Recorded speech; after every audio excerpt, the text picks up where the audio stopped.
Mother-in-law kicked me out of the family business. But she forgot who had the patents. The words echoed in my mind like a haunting refrain, each syllable heavy with betrayal and resolve. It wasn't supposed to end this way, not after everything I had sacrificed for that family, not after all the years of pouring my soul into their empire. Yet here I was, standing on the cold pavement outside the towering glass building that bore their name, clutching nothing but a leather satchel filled with papers and patents. Papers they thought were just formalities. Patents they assumed were safely tucked away under their control. I still remember the day I walked into their lives, a bright-eyed young woman fresh out of graduate school, brimming with ideas and ambition. My marriage to Ethan felt like destiny itself had orchestrated it. He was charming, kind, and fiercely intelligent, everything I could have hoped for in a partner. His mother, Eleanor, ran one of the most successful tech companies in the country, a dynasty built on innovation and ruthless business acumen. When Ethan introduced me to her, I saw admiration flicker in her eyes as she listened to my thesis on sustainable energy solutions. For a moment, I thought I'd found not just a husband but also a mentor, someone who would champion my work alongside me. How wrong I was. At first, things seemed perfect. Eleanor welcomed me into the fold, even encouraging me to bring my research to the company's R&D department. "You're brilliant," she told me once during an early meeting. "We need minds like yours if we want to stay ahead." Those words became my mantra, fueling late nights spent sketching designs and running simulations.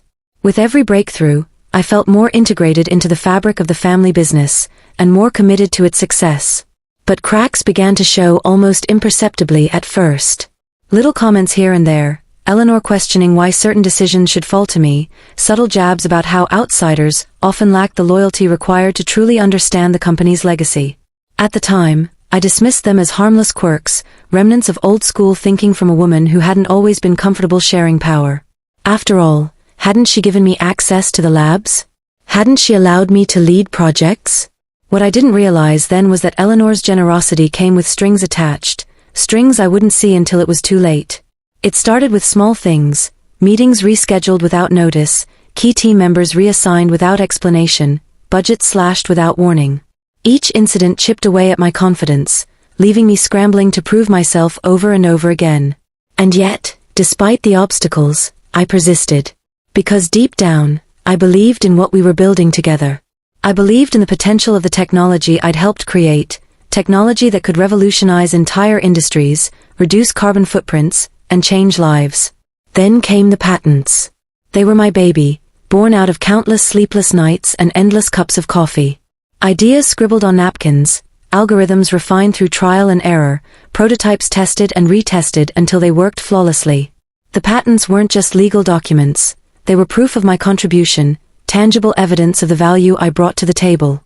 So when the lawyer suggested filing them under my name due to some obscure clause in international intellectual property law, I agreed without hesitation. It seemed like a minor detail at the time, a bureaucratic formality meant to protect the company's interests. How naive I was. The final blow came on a rainy Tuesday afternoon. I sat across from Eleanor in her opulent office, the rain tapping against the floor-to-ceiling windows behind her like a mournful drumbeat. She leaned back in her chair, her expression unreadable, as she delivered the verdict. "This isn't working out, dear. You're talented, no doubt about that, but maybe it's best if you step away from the company. Focus on your personal life for a while." My heart sank. "Step away?" I repeated, incredulous. "After everything I've done?" She waved a hand dismissively, as though brushing aside an inconvenient truth. "You've made valuable contributions, yes. But let's be honest, the stress of managing both your career and your marriage is taking its toll. Ethan agrees, it's time for you to take a break." Ethan agreed. The words hit me like a punch to the gut. My own husband, the man I loved more than anything, had sided with his mother against me. Betrayal burned hot in my chest, mingling with disbelief and anger. How could he abandon me like this? How could he sit idly by while his mother dismantled everything I'd worked so hard to build? I tried to argue, to reason with her, but Eleanor wasn't listening. Her decision was final, delivered with the same cold efficiency she applied to every aspect of her life.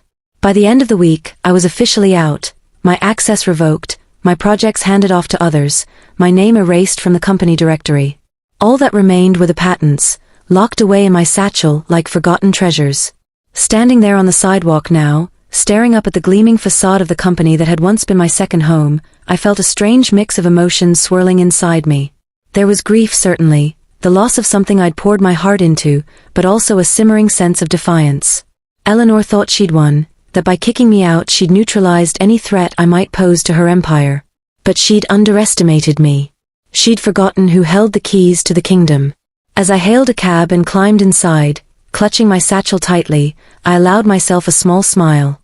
This wasn't the end, it was only the beginning. Whatever happened next, one thing was certain, Eleanor would soon learn exactly what it meant to cross someone who knew the true worth of her creations.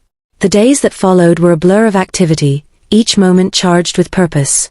I rented a modest apartment downtown, far enough from the shadow of the family business to feel like a clean slate but close enough to keep tabs on their movements. The space was Spartan compared to the luxury I'd grown accustomed to, but it suited my new mindset perfectly. Stripped of distractions, I could focus entirely on what mattered, reclaiming my place in the world. I reached out to old contacts, people who had admired my work before Eleanor's influence cast its long shadow.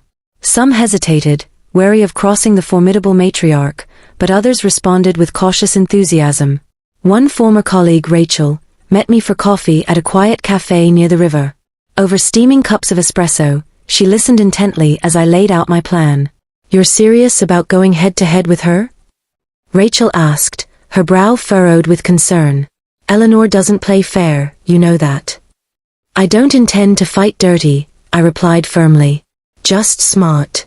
And honestly, Rachel, I don't think she realizes what she's up against." Rachel studied me for a long moment before nodding slowly. "If anyone can pull this off, it's you. Just be careful. She'll come after you with everything she's got." Her warning lingered in my mind as I left the cafe, the weight of it settling heavily on my shoulders. Eleanor was no ordinary adversary. She was a force of nature, capable of bending people and circumstances to her will. But I had something she didn't, nothing left to lose. That realization gave me strength, steeling my resolve as I dove deeper into the intricacies of my patents. Each document represented years of painstaking effort, innovations that pushed boundaries and defied conventional wisdom. Together, they formed the backbone of several flagship products within the family business, products that generated millions in revenue annually. Without them, the company would falter, its competitive edge dulled significantly. Eleanor must have known this, which made her decision to oust me all the more baffling. Did she really believe she could operate without me? To test the waters, I filed a provisional injunction against the company, citing unauthorized use of my intellectual property. It was a calculated move, designed to send a clear message without tipping my full hand. Within hours, my phone buzzed incessantly with calls from panicked executives and irate lawyers. They demanded answers, accused me of sabotage, and pleaded for a resolution. But I remained silent, letting the uncertainty fester. Meanwhile, I began assembling a team of trusted allies, engineers, marketers, investors, all united by a shared vision of creating something better, something revolutionary. We worked tirelessly, fueled by passion and purpose, transforming my apartment into a makeshift headquarters. Diagrams covered the walls, whiteboards overflowed with ideas, and laptops hummed constantly as we pieced together the foundation of our new venture. Yet amidst the whirlwind of activity, doubts crept in. Nights were the hardest, when exhaustion loosened my grip on optimism and left me vulnerable to darker thoughts. What if I failed? What if Eleanor crushed us before we even got off the ground? The fear gnawed at me, threatening to unravel everything I'd built so far. But then I'd glance at the stack of patents sitting neatly on my desk, reminders of my resilience and ingenuity, and the fear would fade, replaced by determination. One evening, as I pored over financial projections, there was a knock at the door. Startled, I opened it to find Ethan standing there, his face pale and drawn. For a moment, we simply stared at each other, the air thick with unspoken words. "Can I come in?" he finally asked, his voice barely above a whisper. I stepped aside, unsure whether to feel relief or dread. Once inside, he hesitated, looking around at the chaos of our makeshift office. "You weren't kidding," he murmured. "You're really doing this?" "I am," I said evenly. "And you're welcome to join me, or not. Your choice." He flinched at the edge in my tone, guilt flashing across his features. I never wanted it to go this far. Mom, she can be relentless. I thought stepping back would give us both time to cool off, figure things out. And instead, she threw me to the wolves. I shot back, anger bubbling to the surface. Do you have any idea what it's like, Ethan? Being betrayed by the two people you trusted most. His shoulders slumped, defeat etched into every line of his face. I'm sorry. Truly, I am. I should have stood up to her, supported you. Instead, I let her manipulate me, and now, he trailed off, shaking his head. Now I don't know how to fix this. For a long moment, silence hung between us, heavy and suffocating. Then I sighed, sinking onto the couch. Neither do I admitted softly. But giving up isn't an option. Not anymore. Ethan joined me, sitting awkwardly on the edge of the cushion. Tell me what I can do, he said quietly. If there's any way to make this right. Hope flickered faintly in my chest, fragile but persistent. Maybe redemption was possible after all. Or maybe this was just another trap, another layer of complexity in a situation already teetering on the brink of collapse. Either way, I couldn't turn back now. Not when the stakes were higher than ever. Days turned into weeks, and the pressure mounted exponentially. News of my legal challenge spread quickly, sending shockwaves through the industry. Competitors circled like vultures, eager to capitalize on the turmoil within the family business. Reporters camped outside my apartment, shouting questions and snapping photos whenever I ventured out. Social media buzzed with speculation, hashtags trending as strangers debated the merits of my case. Through it all, Eleanor remained eerily silent, her absence speaking volumes. Rumors swirled about internal strife within the company, divisions forming among executives who disagreed on how to handle the crisis. Some urged immediate negotiations, hoping to broker a settlement before further damage occurred. Others advocated for an aggressive counterattack, determined to crush me publicly and reclaim dominance. I monitored these developments closely, analyzing every move like pieces on a chessboard. Each decision Eleanor made, or failed to make, revealed vulnerabilities I could exploit. Yet despite my strategic advantage, anxiety gnawed at me relentlessly. This wasn't just about winning anymore, it was about proving myself, silencing the doubts that had plagued me since the day I was ousted. One morning, as dawn painted the sky in hues of gold and pink, I received an email from an unexpected source, Marcus Reed, CEO of a major competitor. His message was brief but intriguing, inviting me to discuss a potential partnership. Curiosity piqued, I accepted, arranging to meet him later that afternoon at a discreet location. Marcus greeted me warmly, his demeanor polished yet genuine. Over coffee, he outlined his proposal, funding for my fledgling startup in exchange for exclusive rights to license certain technologies covered by my patents. The offer was tempting, promising resources and support I desperately needed. But something about it felt off. This isn't just about money, is it? I asked pointedly, studying his reaction. Marcus smiled knowingly. Let's just say I have a vested interest in seeing Eleanor taken down a peg or two. She's dominated this market for too long, stifling innovation and crushing competition. A rising star like you could shake things up nicely. His candor caught me off guard, forcing me to confront uncomfortable truths. Was I willing to align myself with someone whose motives mirrored Eleanor's own ruthlessness? Could I trust Marcus to honor our agreement, or would he ultimately betray me as well? Before I could respond, my phone buzzed violently in my pocket. Pulling it out, I saw a string of urgent notifications lighting up the screen. Something big had happened, something that changed everything. With trembling fingers, I opened the first message and froze. My heart pounded wildly as reality shifted beneath my feet, leaving me breathless and uncertain. Whatever lay ahead, one thing was clear, the game had changed forever. The notification on my phone was from a trusted contact within the family business, a mole I'd unwittingly cultivated during my time there. It was a single line, but it hit me like a thunderclap. Eleanor's calling an emergency board meeting. She's planning to dissolve the company and liquidate assets. My stomach churned as the implications sank in. Dissolution meant chaos, jobs lost, partnerships severed, decades of hard work reduced to ashes. But more importantly, it meant Eleanor had decided to cut her losses rather than face me head-on. She wasn't just trying to protect her empire, she was preparing to burn it all down before I could claim what was rightfully mine. I stared at Marcus across the table, his expression shifting from curiosity to concern as he registered the shock on my face.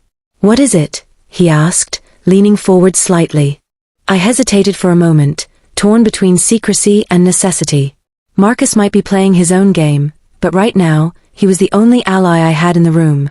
Taking a deep breath, I slid my phone toward him, letting him read the message. His eyes widened as comprehension dawned. "She's panicking," he said slowly, sitting back with a low whistle. "This isn't just about you anymore, it's survival. If she thinks dissolving the company will stop you, she's desperate." Desperate or not, Eleanor's desperation made her dangerous. I knew her well enough to understand that she wouldn't go quietly into the night. This move wasn't just tactical, it was personal. By dismantling the business, she was effectively erasing any trace of me, rewriting history so thoroughly that no one would remember the role I'd played in its success. But she'd underestimated one crucial factor: I wasn't fighting alone anymore. By the time I returned to my apartment-turned-headquarters, the team was already assembled, buzzing with nervous energy. Rachel had intercepted additional intel confirming the dissolution plan, and everyone was scrambling to piece together a response. The air crackled with tension as I walked in, their faces turning to me expectantly. "We can't let her do this," Rachel said firmly, pacing in front of the whiteboard covered in scribbled notes. "If she liquidates, we lose leverage. Those patents won't mean anything if there's nothing left to fight for." "She's trying to take us off the board entirely," added another team member, Tom, who had joined us after leaving the family business under less than friendly terms. His voice carried a note of bitterness. Classic Eleanor move, destroy everything rather than share power. I nodded, absorbing their words while my mind raced through possibilities. They were right, liquidation would neuter our legal challenge, rendering the patents useless as bargaining chips. But there was still a window of opportunity, however narrow. If we acted quickly, we could strike first and force her hand. "Here's what we're going to do," I began, stepping to the center of the room. All eyes locked onto me, waiting. "We accelerate the launch of our startup. Full throttle. We don't have time to finesse this, we need to get something tangible out there before she pulls the trigger." Murmurs rippled through the group, equal parts excitement and apprehension. Launching a new venture under normal circumstances was daunting enough, doing it overnight seemed impossible. But impossibility had never stopped me before. Rachel raised a skeptical eyebrow. "You realize how risky that is, right? We're talking about putting untested tech into the market without proper vetting. One misstep, and we're dead in the water." "It's a calculated risk," I countered, my voice steady despite the storm brewing inside me. "Eleanor's counting on us being too disorganized to respond. If we surprise her, if we show the world exactly what we're capable of, it'll throw her entire strategy into disarray." Tom crossed his arms, nodding thoughtfully. "And if we succeed, we flip the narrative. Instead of being the scorned ex-daughter-in-law, you become the visionary innovator taking back what's yours." "Exactly," I said, allowing myself a small smile. For the first time in weeks, I felt a flicker of hope, not just for vindication, but for something greater. This wasn't just about reclaiming my place in the family business anymore.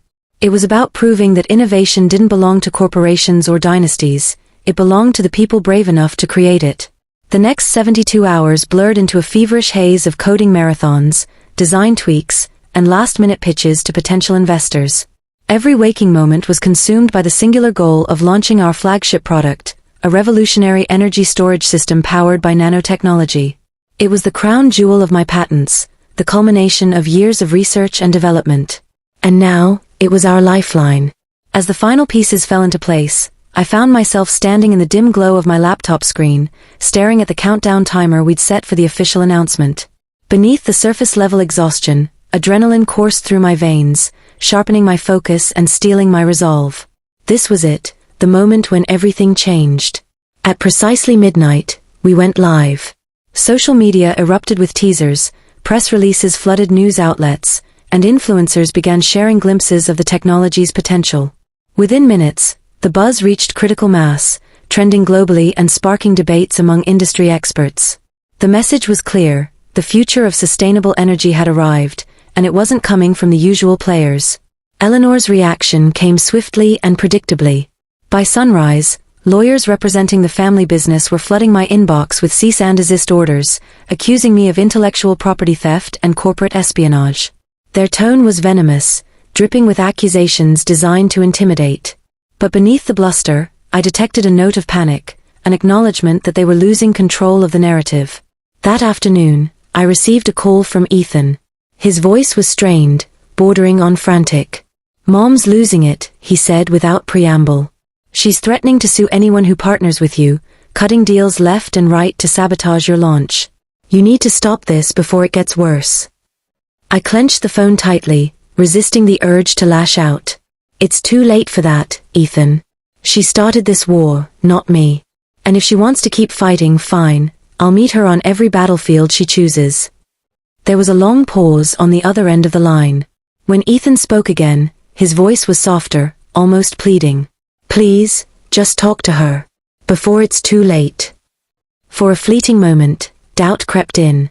What if he was right? What if pushing forward meant destroying not just Eleanor, but everything else I cared about? But then I remembered the countless nights spent working alone in the lab, the sacrifices I'd made, the dreams I'd dared to chase. This wasn't just about revenge, it was about justice. About ensuring that no one else would ever be pushed aside or erased because of someone else's greed. "I'm sorry, Ethan," I said finally, my voice firm. "But some battles can't be avoided." As the days unfolded, the fallout grew increasingly chaotic. Investors who had previously shied away from supporting me began reaching out, intrigued by the audacity of my counterattack. Journalists clamored for interviews, eager to hear my side of the story. Even former colleagues from the family business sent messages of encouragement, emboldened by the courage I'd shown in standing up to Eleanor. Yet amidst the whirlwind of attention, I couldn't shake the feeling that this was only the beginning. Eleanor was far from defeated, and I knew she wouldn't rest until she'd either reclaimed her throne or destroyed me completely. Each victory brought a fresh wave of challenges, each triumph shadowed by the looming threat of retaliation. One evening, as I reviewed sales projections and investor commitments, I noticed something peculiar. A series of anonymous transactions had been flagged by our financial team, large sums of money funneled into offshore accounts linked to shell companies. At first glance, they seemed unrelated to our operation, but something about them nagged at me. Digging deeper, I uncovered a trail leading straight back to the heart of the family business. Eleanor hadn't just been plotting dissolution, she'd been siphoning funds, preparing to rebuild elsewhere under a different name. It was a masterstroke of deception, designed to leave her enemies holding empty promises while she slipped away unscathed. A cold fury ignited within me as I pieced together the truth. This wasn't just about winning anymore, it was about exposing the rot at the core of everything she'd built. Eleanor's empire wasn't crumbling because of me, it was collapsing under the weight of its own corruption. And I intended to make sure the world knew it. With renewed determination, I gathered the team once more, laying out the evidence and outlining a bold new strategy. If Eleanor wanted to play dirty, we'd raise the stakes. If she thought she could disappear into the shadows, we'd drag her into the light. As we worked late into the night, fueled by caffeine and conviction, I allowed myself a rare moment of reflection. This journey had tested me in ways I never imagined, forcing me to confront fears and doubts I'd buried long ago. But it had also revealed strengths I didn't know I possessed: resilience, resourcefulness, and an unwavering belief in the power of creation. Whatever happened next, I knew one thing for certain: I wouldn't back down. Not now. Not ever. Because sometimes, the greatest innovations aren't born in labs or boardrooms, they're forged in the fires of adversity. And I was ready to show the world exactly what I was made of.